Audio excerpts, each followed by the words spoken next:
Cuba tengok apa yang Tuhan bagi kalau orang tunaikan hajat orang lain. Ayah kena ambil lah. Rupanya ni, bahasa saya kasar lah, rupanya ni satu benda yang kita kena ambil lah hidup kita. Ni, benda ni ambil. Cuba tengok dalam kitab ni tulis apa. Mereka yang berusaha menolong orang lain akan mendapat balasan pertolongan daripada Allah bagi dirinya. Apa maksud dia Ustaz? Yang bererti, maksud mudah dia, siapa yang ingin supaya hajatnya tercapai, hendaklah dia menolong orang lain dan tidak merasa susah dan berat bantu mereka yang kurang dan berhajat mengikut kadar kemampuan dan kesanggupan. Ayah-ayah yang main mengaji malam ni, ibu-ibu yang main mengaji di belakang, kita hak main mengaji semua malam ni semua ada hajat masing-masing. Semua ada impian, ada keinginan, ada benda yang kita mau. Semua ada ni. Paling tidak Ustaz, kami tak mau apa Ustaz? Tak, kita semua nak. Paling tidak kita nak kalau boleh biar Allah Ta'ala redha. Kita mau. Kalau boleh Ustaz, kami ni tua dah, kami tak mau apa dah. Tak, kita mau kalau boleh biar mati elok. Husnul khatimah. Paling tidak kita mau hak tu. Ya Ustaz, saya kalau boleh biar mati elok Ustaz. Tak maulah mati. Kalau boleh biar mati ni tak menyusah siapa-siapa Ustaz. Tak menyusah anak, tak menyusah cucu, tak menyusah siapa-siapa. Biar mati elok. Tu hajat lah tu. Ustaz, kami kalau boleh biar mati ni Ustaz, biarlah elok Ustaz, biar ampun dosa Ustaz. Tu hajat dah tu. Tu pun hajat kan tu. Ustaz, kami muda-muda Ustaz, hak muda lagi banyak hajat. Hajat akhirat pun dia mau, hak dunia pun dia mau lah. Kawan baru nak kayuh kehidupan ni. Nak kalau boleh anak-anak jadi elok. Tu hajat lah tu. Nak kalau boleh rumah tangga elok, bahagia, tak keli turut-turut sikit-sikit biasalah. Nak kalau boleh Ustaz, ada reta, ada gaji. Ustaz, saya harap Ustaz, anak saya tak kerja ni biar kalau boleh dapat kerja Ustaz. Walaupun PKP dapat kerja Ustaz. Tu kan hajat belakang tu. Semua orang ada hajat ni. Bukan kata yang mengaji, yang cakap pun ada hajat. Semua ada hajat. Malam ni kita mengaji, macam mana nak hajat kita Tuhan tunai. Umumnya kunci dia mudah, tolong orang. Nak hajat kita Tuhan tunai, nak Ustaz, tolong orang. Tolong orang dulu, Tuhan bagi, insya-Allah. Umumnya kunci dia kat situ ya.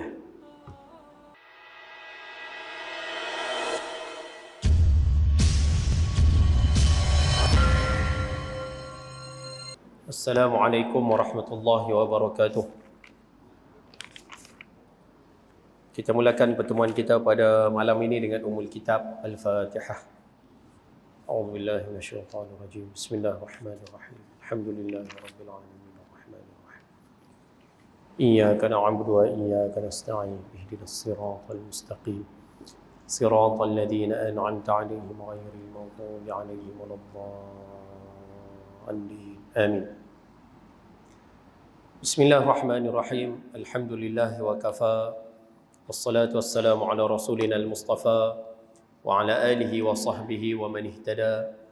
Allahumma ij'al jam'ana hadha jam'an marhuma wa tafarruqana min ba'dihi tafarruqan ma'suma wa la hawla wa la quwwata illa billahil 'aliyyil 'azim. Qala Allah ta'ala fi kitabil aziz, a'udzu billahi minasyaitonir rajim. Yarfa'illahu alladhina amanu minkum walladhina utul ilma darajat. Sadaqallahul azim. Alhamdulillah, kita rafa'kan kesyukuran kepada Allah Subhanahu wa taala. Malam ni malam yang ke-25 daripada bulan 25. Masih silap. Malam yang ke-25 daripada bulan Rabiul Awal 1442 Hijrah. Allah masih lagi manjangkan usia, berikan kita kelapangan, kesihatan, sama-sama berada dalam majlis ilmu malam ini. Yang mana malam ni insya-Allah kena berhenti lah. Sebab kita duduk dalam PKPB. Tak apalah, ala kulli hal, mudah-mudahan pertemuan kita ada faedah dan manfaat dunia akhirat. Ayah-ayah, ibu-ibu rahmati Allah Subhanahu wa taala sekalian. Yang pertama sekali, macam biasa, siapa yang masih lagi belum niat i'tikaf dalam masjid untuk ilmu, boleh niat sekarang. Mudah-mudahan keberadaan kita dikira sebagai satu ibadah di sisinya, insya-Allah. Baik. Malam ni insya-Allah kita sambung balik pengajian kitab kita, kitab 40 hadis pilihan susunan Ustaz Haji Abdullah bin Haji Abdul Wahab, wa nafa'ana bi 'ulumihi wa bi kitabihi fi darain amin ya rabbal alamin. Dan malam ni insya-Allah kita akan sambung poin nombor 2. Baik. Kita baca hadisnya sekali lagi, saya kita sambung terus poin nombor 2, nah insya-Allah. Wa qala al-musannif rahimahullahu taala wa nafa'ana bi 'ulumihi wa bi kitabihi fi darin amin ya rabbal alamin. Sifat orang Islam ataupun dalam makna yang kita dah sebut hari itu, sifat yang perlu ada pada setiap orang Islam. An Abdullah bin Umar radhiyallahu taala anhuma qala qala Rasulullah sallallahu alaihi wasallam al-muslimu akhul muslimi لا يظلمه ولا يسلمه ومن كان في حاجة أخيه كان الله في حاجته ومن فرج عن مسلم كربتي فرج الله عنه كربة من كربا يوم القيامة ومن ستر مسلما ستره الله يوم القيامة رواه البخاري ومسلم وأبو داود والترمذي. Daripada Abdullah ibn Umar radhiyallahu taala anhuma katanya, Rasulullah sallallahu alaihi wasallam bersabda, orang Islam adalah saudara kepada orang Islam. Ia tidak menzaliminya dan tidak mendedahkannya kepada kebinasaan. Siapa yang menolong hajat saudaranya, Allah akan menolong hajatnya. Siapa yang melepaskan kedukaan seorang Islam, Allah akan melepaskannya daripada kedukaan pada hari kiamat.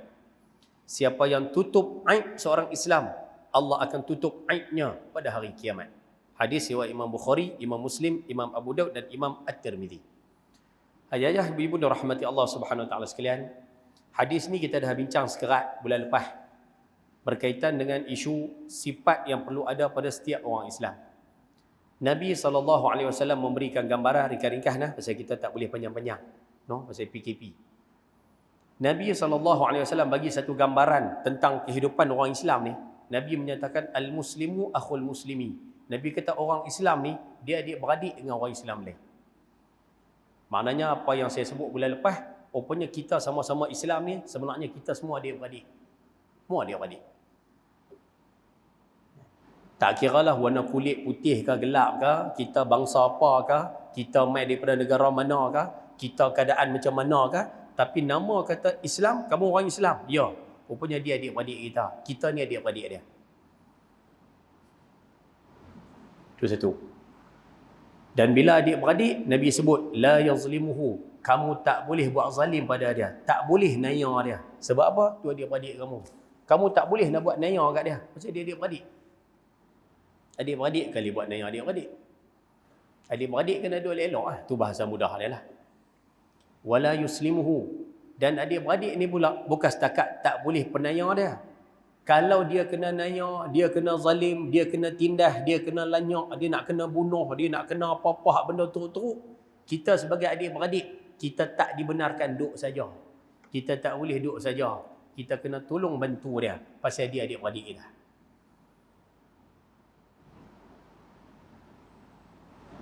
Awak yang senyap buat ke? Boleh dapat cakap tu, no? Orang yang boleh tolong orang macam ni, Ustaz, orang yang boleh buat macam ni, inilah orang Islam yang sebenar. Ataupun dalam perkataan lain, inilah orang beriman yang sebenar. Ni memang betul-betul orang beriman. Pure orang beriman. Sebab orang beriman saja boleh buat benda macam ni. Boleh, no? Selesai. Dan hari ni kita nak sambung sikit lagi. Nabi SAW menyebut beberapa perkara yang menarik dalam hadis ni. Nabi menyatakan, siapa yang menolong hajat saudaranya, Allah akan menolong hajatnya. Siapa melepaskan duka orang Islam, Allah lepaskan dukanya pada hari kiamat. Siapa tutup aib orang Islam, Allah Ta'ala tutup aibnya hari kiamat. Ada 3 benda kita nak kongsi malam ni sebagai round ataupun bulan yang kedua perbahasan hadis ni.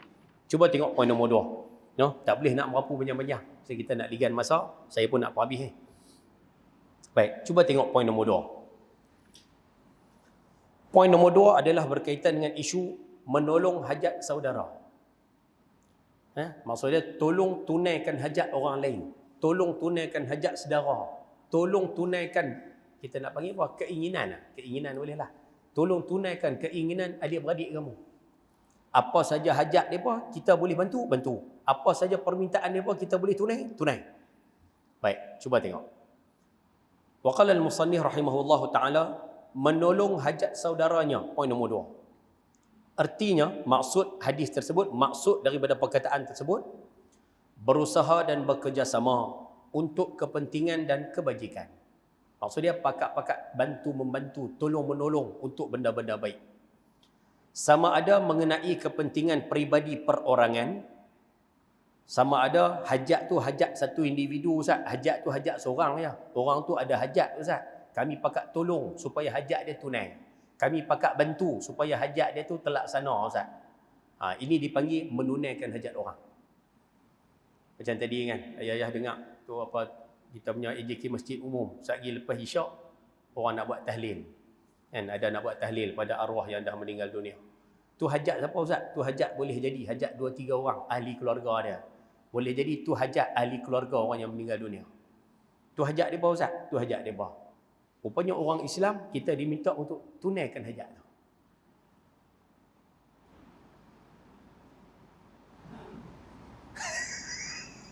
Awak ya senyap terus ya. Dah ada contoh mudah kita bagi contoh hak senang-senang sudahlah. Tu hajat tu. Tu kita tak bicara lagi orang minta tolong, orang mai jumpa kita ada benda dia nak kena buat, dia minta tolong kita, dia minta bantuan kita. Tu tak bicara kita juga tu. Tu kita ambil yang senang-senang tu. Dia perlukan bantuan kita dari sudut apa Ustaz? Doa. Dia berhajat dengan kita dari sudut apa? Doa kita. Dia nak bacaan kita, dia nak zikir kita, dia nak doa kita. Hajat Ustaz, tu hajat. Rupanya orang Islam kalau boleh bantu tunaikan hajat orang. Kau pakai duk plan nak cunggit dah lah macam mana lah. Kena tajuk ni kena tunggu juga lagi Ustaz. Oi. Tak apa, sekali kita tengok apa balasannya. Baik. Dan lebih-lebih lagi yang mengenai kepentingan ramai. Tambah pula kalau hajat tu hajat orang ramai, lagi kena tunai, lagi kena bantu. Hajat orang ramai apa Ustaz? Contoh, hajat orang simpan 3 taitong. Apa hajat orang simpan 3 taitong? Kami Ustaz kami hajat satu je Ustaz kami nak kalau boleh kilang babi sebelah ni apa tutup Ustaz. Ni contoh. Padahal tak ada pun. Contoh. Kami ni hajat kami ramai-ramai Ustaz. Kami nak satu penduduk kawasan ni nak kalau boleh kilang babi kat sini tutup. Tu hajat orang ramai. Bukan hajat seorang, satu kampung. Siapa-siapa yang boleh tolong hajat orang macam ni, oh hebat. Dia boleh bantu tolong selesaikan hajat orang ramai, orang sekampung ni. Oh hebat dia. Faham tak bahasa Allah? Ustaz, apa hajat orang satu negeri Ustaz? Satu negeri nak apa? Satu negeri Pulau Pinang ni nak apa? Kalau ada seorang, ada 2 orang, ada 10 orang, ada 20 orang, ada 100 orang, boleh tunaikan hajat 1.1 juta rakyat negeri Pulau Pinang. Oh hebat. Dia tunaikan hajat orang. Hajat orang ramai. Apa yang rakyat Malaysia nak? 32 juta rakyat Malaysia ni nak apa lah? Kalau ada orang boleh tunaikan hajat, boleh bantu tunaikan hajat, orang ni hebat. Ustaz, nak tunaikan hajat 32 juta rakyat Malaysia ni bukan buat seorang Ustaz. Okey. Kalau ada kumpulan yang boleh bantu tunaikan hajat 30 juta rakyat Malaysia ni, hebat. Faham? Ni sifat orang Islam. Orang Islam dia kena ada sifat ni. Dia kena ada cita-cita ni. Cita-cita nak membantu orang. Baik. Cuba tengok apa yang Tuhan bagi kalau orang tunaikan hajat orang lain. Ya kena ambil nah. Rupanya ni bahasa saya kasar lah. Rupanya ni satu benda yang kita kena ambil lah hidup kita. Ni, benda ni ambil. Cuba tengok dalam kitab ni tulis apa.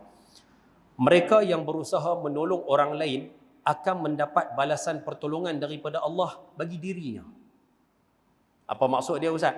Yang bererti, maksud mudah dia, siapa yang ingin supaya hajatnya tercapai, hendaklah dia menolong orang lain dan tidak merasa susah dan berat bantu mereka yang kurang dan berhajat mengikut kadar kemampuan dan kesanggupan. Ayah-ayah yang main mengaji malam ni, ibu-ibu yang main mengaji di belakang, kita hak main mengaji semua malam ni, semua ada hajat masing-masing. Semua ada impian, ada keinginan, ada benda yang kita mau. Semua ada ni. Paling tidak Ustaz, kami tak mau apa Ustaz? Tak, kita semua nak. Paling tidak kita nak kalau boleh biar Allah Ta'ala redha. Kita mau. Kalau boleh Ustaz, kami ni tua dah, kami tak mau apa dah. Tak, kita mau kalau boleh biar mati elok. Husnul khatimah. Paling tidak kita mau hak tu. Tak Ustaz, saya kalau boleh biar mati elok Ustaz.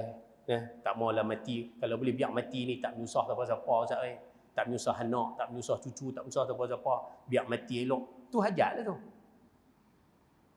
Ustaz, kami kalau boleh biar mati ni Ustaz. Biarlah elok Ustaz, biar ampun dosa Ustaz. Tu hajat lah tu. Tu pun hajat kan tu. Ustaz, kami muda-muda Ustaz. Hak muda lagi banyak hajat. Hajat akhirat pun dia mau, hak dunia pun dia mau lah. Kawan baru nak kayuh kehidupan ni. Nak kalau boleh anak-anak jadi elok. Tu hajat lah tu. Nak kalau boleh rumah tangga elok, bahagia. Tak keli teruk-teruk sikit-sikit biasalah. Nak kalau boleh Ustaz, ada reta, ada gaji. Ustaz, saya harap Ustaz, anak saya tak kerja ni biar kalau boleh dapat kerja Ustaz. Walaupun PKP dapat kerja Ustaz. Tu kan hajat belakang tu. Semua orang ada hajat ni. Bukan kata yang mengaji, yang cakap pun ada hajat. Semua ada hajat. Malam ni kita mengaji. Macam mana nak hajat kita Tuhan tunai? Umumnya kunci dia mudah. Tolong orang. Nak hajat kita Tuhan tunai? Nak Ustaz? Tolong orang. Tolong orang dulu. Tuhan bagi. InsyaAllah. Umumnya kunci dia kat situ ya.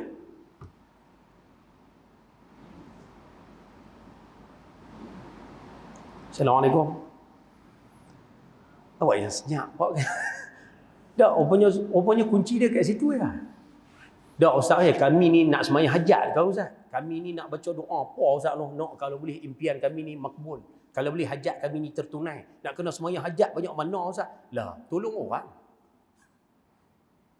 Dah Ustaz nak semayang hajat, tolong orang. Ni tambah lah ni, kita nak apa Ustaz? Biar sihat Ustaz. Covid duk main ni serabut Ustaz Kalau boleh biarlah kami satu keluarga terpelihara pada Covid. Dah buat macam mana Ustaz? Tolong orang.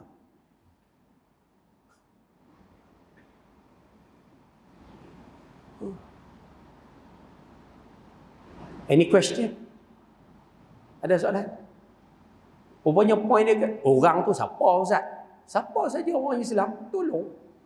Lagi banyak kita tolong, lagi banyak hajat kita Tuhan tunai. Lagi ramai orang yang dapat manfaat daripada bantuan kita, lagi banyak hajat kita Tuhan tunai. Lagi lama kita tolong orang, lagi banyak hajat kita Tuhan tunai.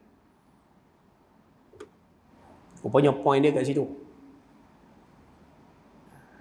Itu ayah-ayah, ibu-ibu yang mengaji malam ni, siapa yang nak hajat dia tertunai, banyakkan tolong orang. Boleh faham cakap tu? Selesai. Dan faham terbalik pula, nak bagi faham terbalik pula, dia panggil mafhum mukhalafah lah. Siapa-siapa yang suka tunaikan hajat orang ni, maksud dia menyenangkan orang lah, memudahkan orang sehingga hajat orang tertunai. Faham terbalik dia, siapa yang suka menyusahkan kehidupan orang, rupanya orang ni hajat dia Tuhan tak bagi. Siapa yang hidup dia kira menyusah orang, hidup menyusah orang, rupanya orang macam ni hajat dia banyak disekat. Tuhan tak tolong. Lagi banyak dia menyusah orang, lagi banyak hidup dia susah. Lagi ramai yang susah dengan sebab dia, lagi banyak hajat dia Tuhan sekat. Kunci dia kat situ ya.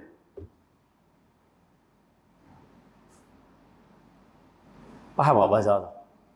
Tu saya duk mengajar di Darul Hadis. Satu, saya pesankan macam-macam tu simple dah. Rupanya hidup ni kalau boleh, hidup fikir orang lebih daripada fikir diri sendiri. Hidup ni kalau boleh fikir orang, utamakan orang, apa-apa pun kira orang dulu. Ayah-ayah pernah dengar ada Hasan Basri. Cuba tengok ni, cuba tengok ulama dulu macam mana. Tengok Hasan Basri. Ni satu contoh lah saya bagi. Dalam rumah dia banyak tikuih. Tikuih banyak dalam rumah dia. Anak-anak murid dia main rumah, duk main mengaji di rumah dia. Duk nampak tikuih, duk lari, duk lari. Anak-anak murid ni kira nak perambat tikuih, nak pergi cukup, nak tangkap, nak buang. Dia kata, jangan halau tikuih tu. Biar dia duduk di sini. Kalau kamu halau tikuih ni, kamu tangkap nak pergi buang, kan? Aku takut tikuih ni dia lari, dia akan kacau rumah jiran aku pula. Kalau aku takut lagi, kalau aku perambat dia, takut tikuih tu lari, takut kamu kacau dia, dia lari, dia pergi ganggu rumah jiran pula. Aku tak mau, biar dia duduk sini tak apa. Biar maksud dia di sini, biar aku susah tak apa. Jadi jiran aku tak susah.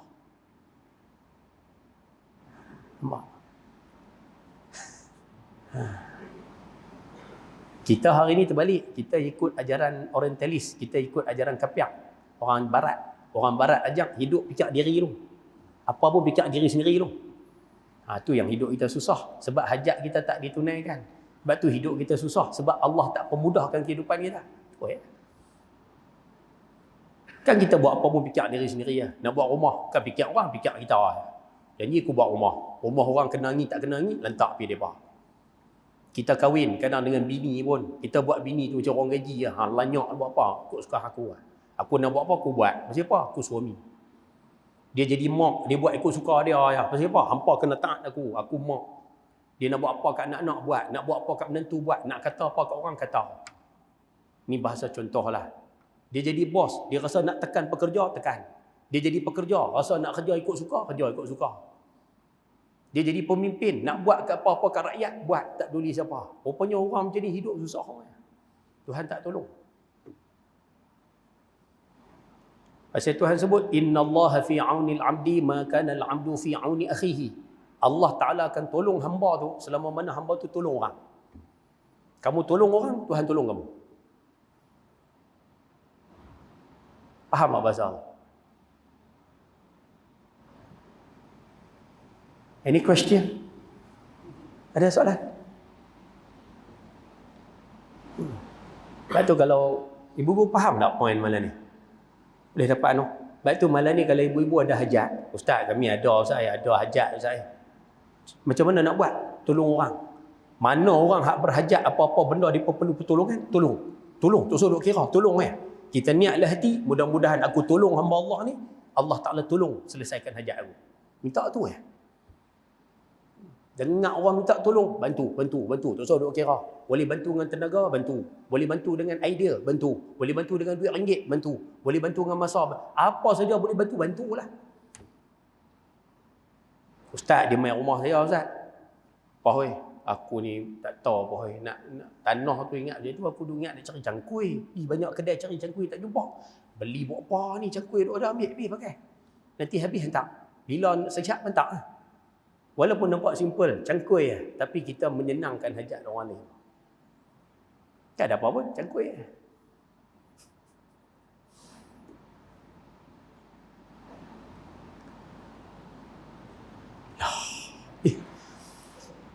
Macam burung Garuda main langak simpan 3 tetong. Senyap. Start pada itulah. Start daripada belajar itulah. Saya mula yakin, rupanya kalau kita ada hajat apa-apa, tolong orang. Apa benda kalau kita ada, Ustaz, saya perlu benda ni Ustaz, tolong orang. Apa benda ada, tolong orang. Itu kunci dia. Boleh kono? Lepas ni kita pakai ambil lah benda ni. Ada apa hajat, tolong orang. Boleh noh? InsyaAllah noh. Kalau ada soalan, angkat tangan tanya terus. Macam masa tak mengizinkan. Sambung. Poin nombor 3. Melepaskan kesusahan dan kedukaan saudaranya. Sama juga konsep macam tadi. Siapa-siapa tolong lepaskan derita orang, kesempitan orang, masalah orang. Tadi hajat dia. Ni lagi teruk. Hak orang sempit. Orang tengah sesak. Orang tengah tertekan. Orang tengah ada masalah. Nampak?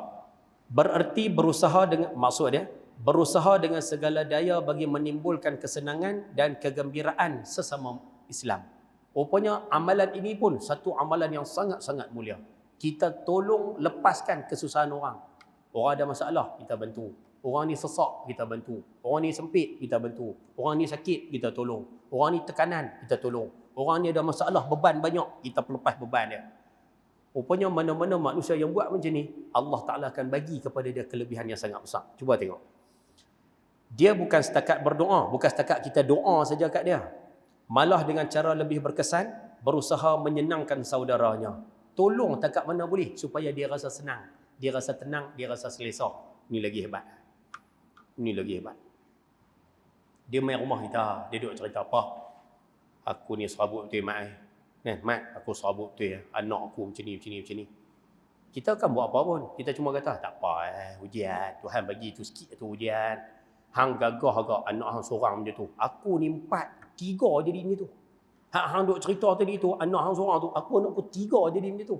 Hang seorang kira cantik Walaupun nampak simple, tapi jawapan kita tu menenangkan dia. Ayah-ayah pergi hospital, kadang-kadang ada orang sakit. Sebab tu sunnah antara adab kita pergi hospital. Kalau kita pergi berziarah orang sakit, kalau boleh cakap elok-elok cakap elok-elok. Pipi. InsyaAllah minggu depan boleh bangun dah ni. Ni tak lama ni. Kan? Kawan aku itu teruk pada ni. Sebulan dah. Tu boleh berjalan terus ni. Hang sikit je ni seminggu ni. Rupanya kalam-kalam yang menyenangkan dia tu. Kalau boleh bagi. Cakap macam tu. Boleh faham tu? Jangan cakap benda-benda yang menyusahkan dia. Contoh macam ni. Dia main-main dia duduk pegang. Masuk, bukan dia. Masuk. Loh, hidup lagi lah. Ingat mati lah. Oh, dia kasar ni. Kan? Dia duduk pergi pegang kaki tu. Pegang kaki. Weh, sejuk tu. Dia kata, arwah Abanon itu sejuk macam ni. Arwah bunyi pun. Arwah Abanon itu sejuk macam ni kaki. Oh, jangan. Nampak simple. Tapi kalam tu secara walaupun tak banyak, tapi sikit menyakitkan dia. Kawan tengah sakit.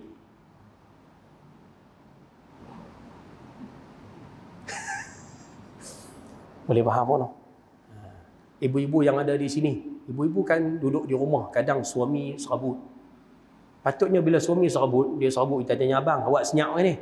Tak apa. Tu ada benda serabut lah tu. Kalau ada benda serabut, jangan duk pergi beli tiang lagi kat dia. Kongsi, orang tanya tak jawab, duk serabut sorang-sorang. Lepas tu duk beban. Janganlah. Kawan tengah serabut. Tenangkan keserabutan itu. Cuba tengok Sayyidatina Khadijah. Sayyidatina Khadijah kan Nabi balik Gua Hira. Baginda balik Gua Hira. Duk ketak-ketak kan. Nabi cuma sebut Zammilu ni, bu selimut kat aku. Cuba tengok Sayyidatina Khadijah kata apa? Patah tak jawab. Pergi ambil selimut je. Ambil selimut, buka-buka pintu, tengok duk ketak ni. Lelaki duk ketak. Tak cakap banyak Selimut aku. Masuk dalam, ambil selimut je Nabi SAW. Tak kata apa-apa. Bila main Nabi dah tenang, nampak senyap sikit, baru pergi tanya, abang pasal apa? Nabi cerita, kata jumpa dengan Jibril apa semua. Cuba tengok Sayyidatina Khadijah jawab apa? Dia kata, wahai suamiku, kamu ni orang yang suka tolong orang. Kamu ni orang yang banyak buat kebajikan. Kamu ni orang yang suka tolong anak yatim. Ringkas-ringkas lah. Kamu suka tolong wanita yang dalam kesusahan. Kamu ni orang baik. Tuhan takkan buat lebih kurang pada kamu. Nampak? Ayat tu ayat menyenangkan.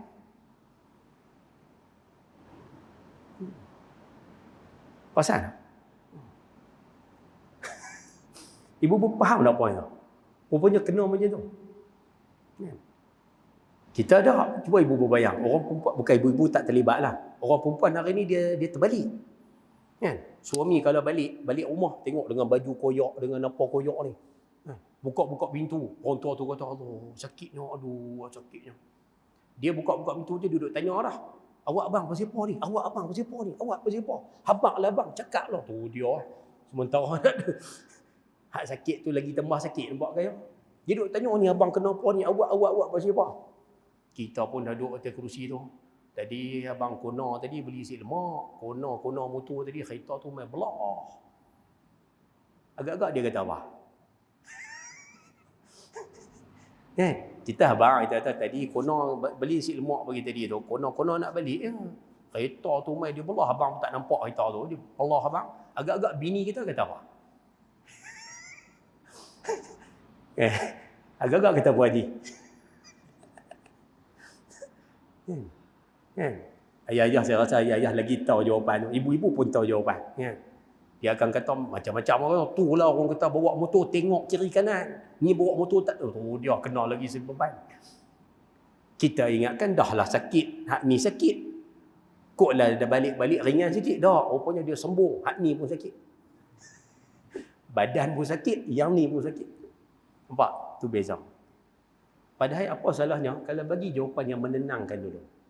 Nak beli tiang saat ni. Bukan, ni bukan merapu. Ni Islam ajar macam tu.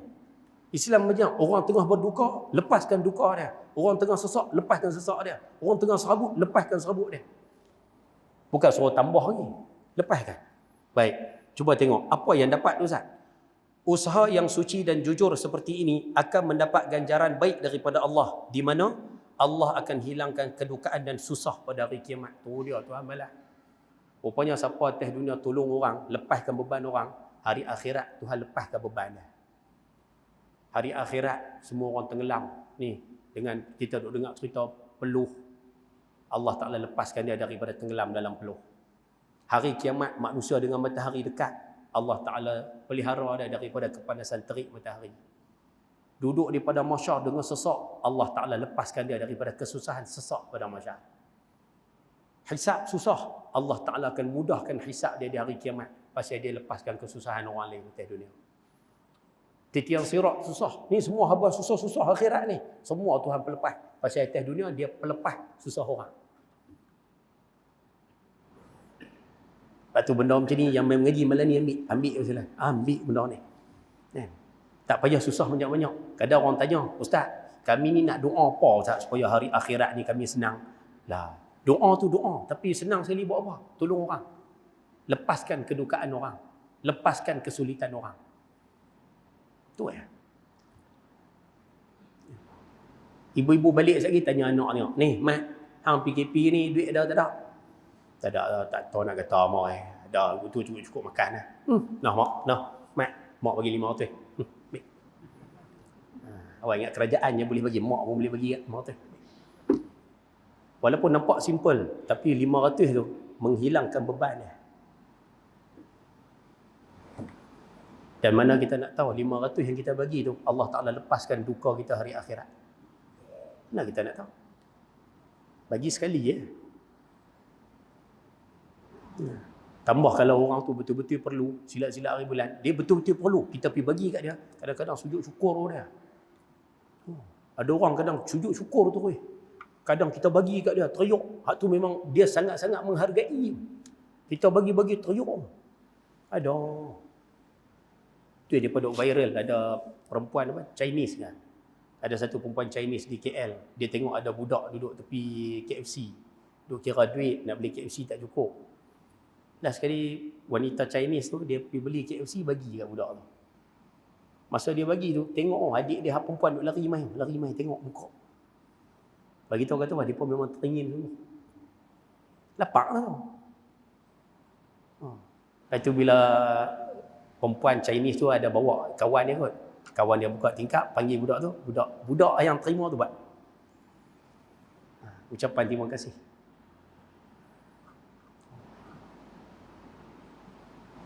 Lepas tu kita kalau boleh nak ambil benda-benda macam ni ambil. InsyaAllah. Kalau simpan 3 boleh buat. Pakat jadi tok wali belakang. Ni amalan wali. Amalan kekasih Allah. Nak jadi kekasih Allah bukan dengan hanya zikir semata-mata. Ni salah satu cara macam mana nak Tuhan kasih, nak Tuhan sayang kat kita. Ni salah satu dia. Baik. Allah. Oh, dah nangis. Baik. Poin nombor 4. Yang ni panjang sikit ni dan tak tahulah. Antara perkara yang orang Islam kena faham selain daripada tunai hajat, selain daripada jaga tolong lepaskan kesusahan orang, hak ni kena jaga. Hak ni penting ni. Menutup aib, keburukan dan kejahatan. Rupanya antara tanggungjawab kita, antara benda yang kita kena buat dekat orang Islam lain, tutup aib orang. Aib orang kena tutup. Benda yang memalukan orang kena tutup. Cuba tengok. Sama ada kejahatan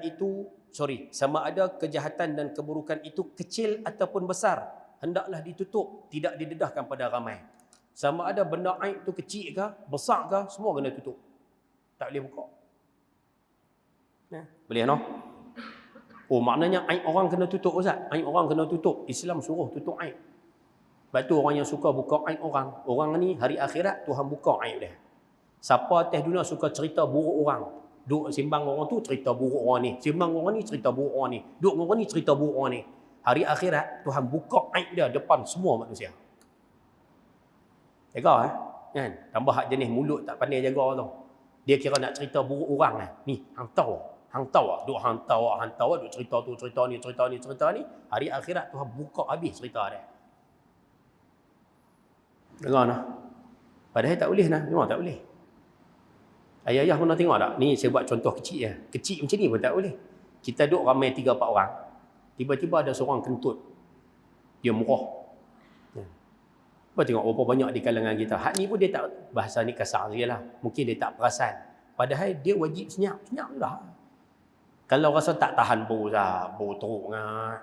Makan telur ke apa teruk ngat. Kalau teruk, bangun belah. Bangun pergi tempat lain.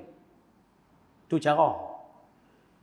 Dia ada Ustaz, dia dengar-dengar orang marah. Kalau hak bunyi telah lah. Kadang hak senyap pun. Dia bau-bau tak elok tu. Siapa marah pula? Macam-macam kataan keluar ah. Kan? Siapa marah pula? Hei, apa marah kat sini? Rupanya orang ni tak reti jaga aib orang ni. Tapi nak macam mana? Tak reti. Kasar sikit bahasa. Tak reti. Padahal Nabi ajak kita buat tengok satu cerita nah. Nabi duduk dalam majlis macam ni, tiba-tiba ada seorang kentut. Dalam majlis ilmu lah, ada seorang kentut. Bau lah, jenis kentut senyap ni, dia bau lah. Sahabat-sahabat pakai duduk cari je. Siapa dia kentut ni? Tak apa. Sehari kita tengok nak semayang, kalau pergi ambil wuduk, tu lah dia kentut tu. Betul kan? Sehari kalau nak semayang, tengok dia bangun pergi ambil semayang, kira dia kentut tu. Pakai duduk tunggu, tak apa. Tak cakap, tunggu tengok. Bila habis saja kuliah, cuba tengok macam mana Nabi tutup ayat ni. Nabi sebut kepada semua yang main mengaji ni, semua yang hadir ni, semua wajib ambil wuduk. Semua mesti ambil wuduk. Akhirnya apa jadi? Semua bakat bangun ambil wuduk.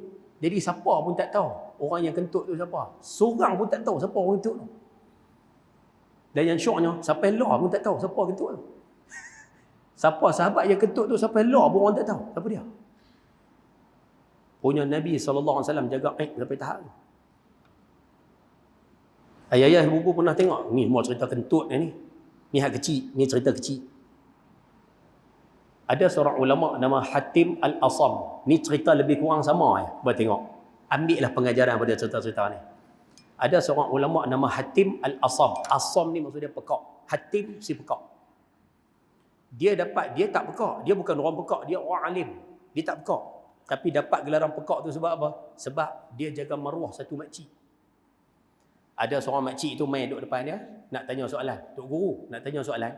Baru cakap sikit dia, makcik tu kentut. Kentut. Dia ni bila dengar kata makcik tu kentut, dia tahu makcik ni mesti malu. Makcik ni pasti malu. Lah kali dia buat macam ni. Dia kata, makcik tanya apa? Makcik tu ulang soalan. Baca soalan lah. Dia kata, tak dengar makcik. Kuat sikit boleh tak makcik? Kuat sikit boleh? Makcik tu kuatkan sikit suara. Tak dengar ni makcik. Kuat lagi boleh tak? Makcik tu lagi kuat. Kuat sikit lagi boleh tak makcik? Rupanya sampai satu tahap makcik tu sampai cakap nada tinggi suruh. Kira macam jerkah lah bunyi suara macam tu lah. Suara kuat. Habis makcik tu tinggi suara. Baru dia kata, oh makcik baru dengar. Lepas tu dia jawab. Perang jawab. Sampai makcik tu rasa apa? Makcik tu rasa, Tok Guru ni tak tahu, tak dengar pun aku kentut ni. Dan rupanya selepas pada hari tu, siapa saja tanya, mana-mana anak murid kalau tanya soalan, Hatim Al-Asam akan minta supaya surah bagi kuat. Kuat sungguh-sungguh surah. Tahu berapa lama sekalian? Tahu berapa lama dia berlakon macam ni? 30 tahun. Bukan sehari, 30 tahun. Duk berlakon jadi pekak macam ni. Sampai dapat gelaran Hatim sepekak. Sampai satu hari, anak murid dia tanya, Tok Guru nak tanya soalan. Dia kata, tanya slow-slow sudahlah, aku dengar lah. Tanya slow sudahlah, aku dengar lah. Bila anak murid dia tanya, Tok Guru macam mana Tok Guru boleh dengar? Macam mana boleh tiba-tiba boleh dengar sebelum ni? Sikit lagi boleh tak? Dah sikit lah. Macam mana boleh dengar sebelum ni tak boleh dengar? Tok Guru dia kata apa? Ni jawapan ni baru orang tahu. Dia kata aku sebenarnya tak pekak. Aku sebenarnya berlakon pekak kerana menjaga aib seorang wanita yang pernah mai tanya depan aku. Wanita tu datang, dia kentut di hadapanku, jadi aku nak jaga maruah dia. Aku terpaksa berlakon jadi pekak ni. Dan aku berlakon pekak ni hampir 30 tahun sebab 30 tahun makcik tu duduk mengaji dengan aku. Dan sekarang aku dah tak perlu untuk jaga aib dia lagi sebab makcik itu telah meninggal dunia.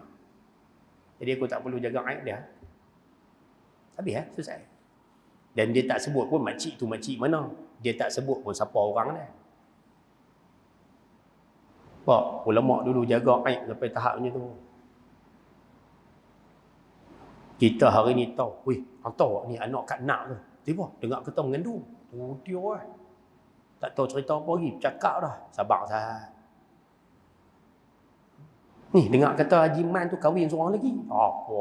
Tak ada apa lagi kata. Padahal Haji Man kampung lain. Dia pun Haji Man kampung Simpang Tiga ni. Contoh. Kau kahwin suruh ke Haji Man? Kau macam mana lah? Haji Man dah. Minta maaf Haji Man tu. Kan? Rupanya minta maaf je. Rupanya kena jaga benda-benda macam tu. No? InsyaAllah nah, mudah-mudahan. Saya nak lajak lagi tapi menghormati PKP kena berhenti dulu lah. Nanti bulan depan kita sambung lagi. Nah, tak apalah. Pasal bulan depan saya nak bagi mengumpat, samalah cerita aib mengumpat ni makna lebih kurang sama. Kita akan bagi pula mengumpat hukum dia haram. Tapi ada beberapa ketika boleh mengumpat, tak ada masalah. Nak mengumpat macam mana pun boleh. Ada beberapa syarat dia, Imam Nawawi kata. Bulan depan lah kita tulis insya-Allah. No? Boleh no? Takat tu no? Mudah-mudahan malam ni kita dapat 3 perkara. Nombor 1, tolong orang. Nombor 2, lepaskan beban orang. Nombor 3, tutup aib. No? InsyaAllah. Mudah-mudahan ada manfaat untuk dunia akhirat kita insyaAllah. Jadi saya rasa cukup sekadar itu dulu. Kita hormat PKP, kita berhenti dulu. Nanti kita sambung lain. Sekian wabillahi taufiq wal hidayah. Assalamualaikum warahmatullahi wabarakatuh. Bismillahirrahmanirrahim. Alhamdulillahirabbil alamin wassalatu wassalamu ala asyrafil anbiya wal mursalin wa ala alihi washabbihi ajma'in.